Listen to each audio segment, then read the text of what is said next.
Hi everybody. Today I'm going to do a quick chat about the inner child. What does the inner child mean to you, and what is the inner child? The inner child is yourself from up until the age of about 7. The inner child is your authentic self, the pure you, with an open heart, not wounded and not programmed.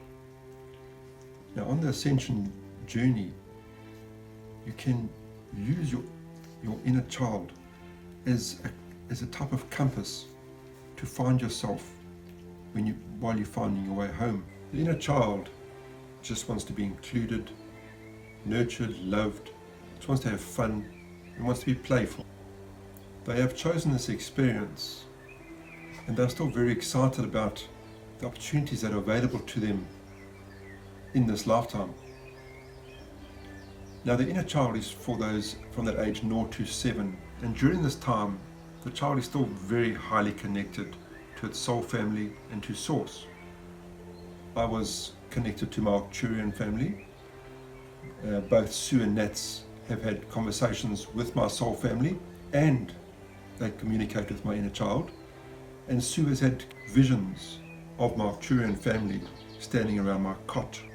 Now the love of my soul family would have been very special to me, but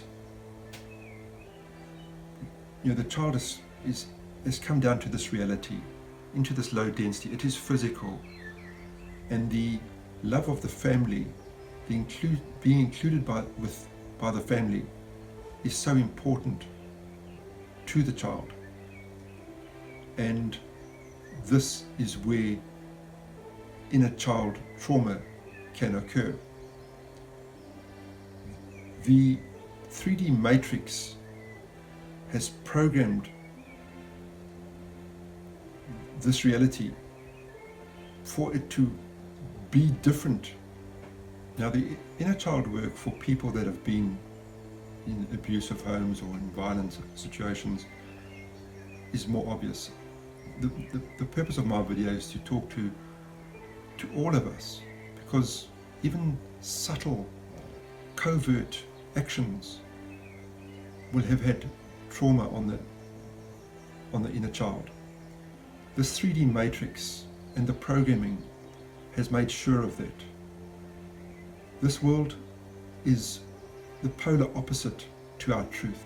Now the inner child is still highly connected, so it knows the truth, and it resists the 3D matrix trying to change it. So it resists this, and that is where the trauma comes in. Now we've been living in the 3D matrix, and the ascension is about us going back to the truth.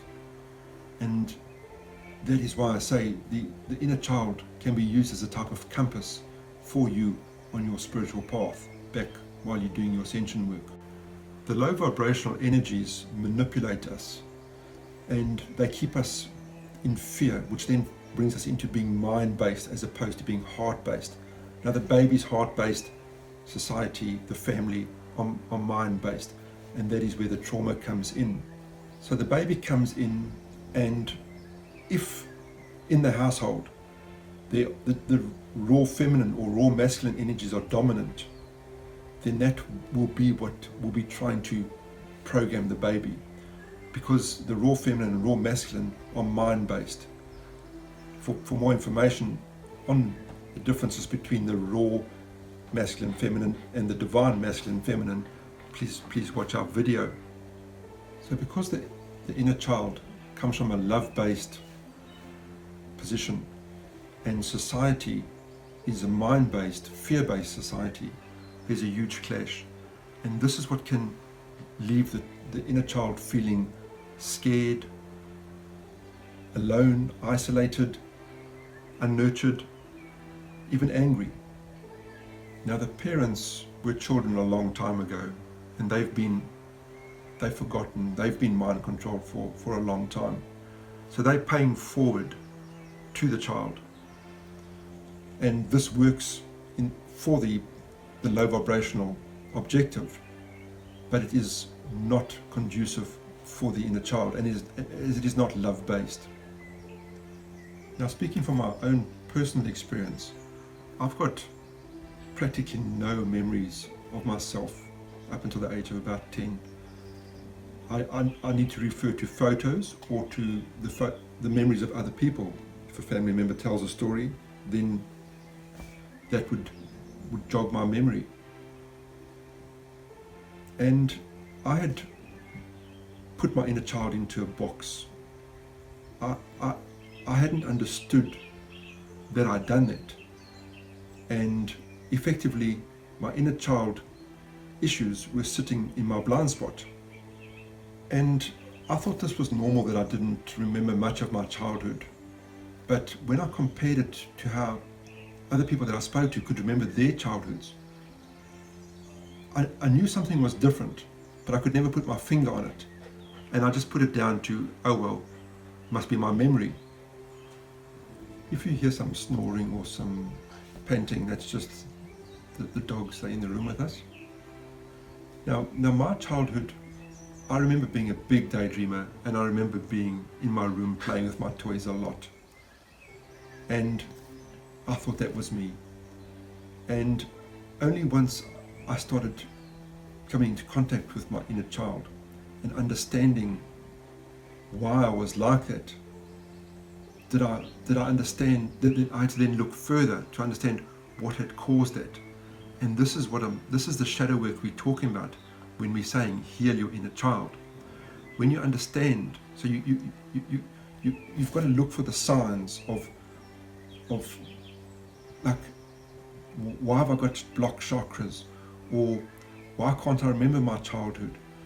And there's these subtle clues which you go looking for. So there's a lot of information about that, and then you apply it to yourself. So even though there was nothing obvious for me to remember back to, my inner child had been scared, had been isolated, and it was angry. And once you get that information and you get the truth, then you can go and deal with it. And for myself, it is very, very important. I've been so mind-based my whole life, and now the ascension journey, it demands that you are heart-based. We are going to a beautiful, beautiful place where we live through our hearts. So, while I was living in the third dimension, I was just normal. But now on the ascension journey, when you're doing your inner child shadow work, this comes up. And it's so beautiful that it comes up, because you're finding your way back to the true you. As you say, the inner child came into this world, and then it was programmed by the people around you that are mind-based, fear-based, which is what suits the low vibrational control. For myself, it was small things of, like, nothing big at all, but still a manipulation. So the manipulation comes about when, for example, raw masculine and or raw feminine energies are dominant, and the outcomes are less than desirable. In my house, the image we showed the outside world was different to the isolated separateness we showed at home. And I had blocked this out. So when you get a good understanding of the difference between the raw feminine and the divine feminine energies, and the raw masculine and the divine masculine energies, then you understand what the impact they have on that infant child. Then you get a good understanding of why so many of us have got this shadow work to do for our inner child. Now, there's no right or wrong way to heal the inner child or go about healing the inner child. But it is your responsibility to go and do your shadow work, so that you find your way back into your heart, and out of your mind, away from the lower vibrations and into the higher vibrations. For a bit more understanding about that, please look at our video on the vibrational scale. You also need to look in, or take into account karma, because karma that you brought into this life that will need to have been cleared will have caused the inner child trauma. And then there's many modalities that you can look at. There's meditations, there's light language, there's the chakra work. For myself, I always knew that I had my 3 lower chakras were blocked, and I also knew that I had lower body, like painful legs, discomfort in my legs, my hamstrings, in my lower back, and tightness through the hips. But I never put the two together. And only once we started hearing from my inner child, and I started doing my inner child healing, then I started to see the discomfort diminishing almost instantaneously.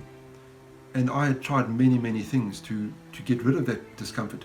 So when you look at, look at your body, look at your life, and you have to analyze. The information is there. I'm fortunate that I'm able to hear directly from my inner child and from our soul family through Sue and Nats. But this information is now is available. We are going to an age where we are connected. We are leaving the age of beliefs and we are going into the age of knowing. It's already happened. We are now connecting, and it is time for us to start ascending. Now, a very important thing to remember is that the inner child must be thought of as a child, a small child. When a small child is unhappy or it gets hurt, all at once it comes to mom or dad or to granny and grandpa, and it just wants the problem taken care of. It wants to be loved, it wants to be nurtured, it wants to know that, things have been taken care of. The inner child wears its emotions on its sleeve. It can be irrational. It is a child, and you cannot reason it with it. You can't say to your inner child, well, let's have an adult discussion, and the reasons why I'm not doing my shadow work is this, and this, and you must accept it. It's not going to fly. You need to heal your inner child by dealing with your inner child. It is a child, but it holds the key to your heart. The inner child, my inner child, held the key to my heart, as will yours. When we go to the 5th dimension, the ascension, we going from a mind-based society to a heart-based society. You go through with your heart. You do not think your way through, and there is no price tag. You cannot pay your way into the ascension. So your inner child work is highly important, as is your other shadow work. But think of your inner child as a child when you're dealing with it. It will help you tremendously. Now, when you're doing your shadow work and you're going back to your inner child, and issues come up, I'm not encouraging you to go and tackle your parents and your siblings and blame them for things. It's not about that. It's about taking ownership of yourself. Why? This is what happened. Yes, you may have blocked large portions of your memories away because it is traumatic. Coming into this 3rd dimension is traumatic. And the raw masculine, raw feminine have been dominant. And that's why almost all of us have got this. But when we're doing our shadow work, it is our responsibility to go and heal ourselves. What you're doing, the more shadow work you do, the more inner child work you do, the more you fall in love with yourself. And that is the key. It is not about taking people on and blaming them for what they did to you. It is what it is. Now, there is a lot of information available amongst the spiritual community, and it's about engaging with that. You can't beat yourself up for not knowing this. In the 3rd dimension, they did not want this knowledge out there. Nobody was being encouraged to be heart-based. They wanted control through fear and mind-based thinking. So there's many resources. As I spoke earlier, on our YouTube channel, we have a lot of videos. We've got a beautiful inner child meditation, absolutely beautiful. And we've also got work on the chakras. We've got information on many topics, but helping to understand what the chakras are and what they're linked to, as well as clearing the chakras. In there, there's also light code activations, and we're constantly putting more on.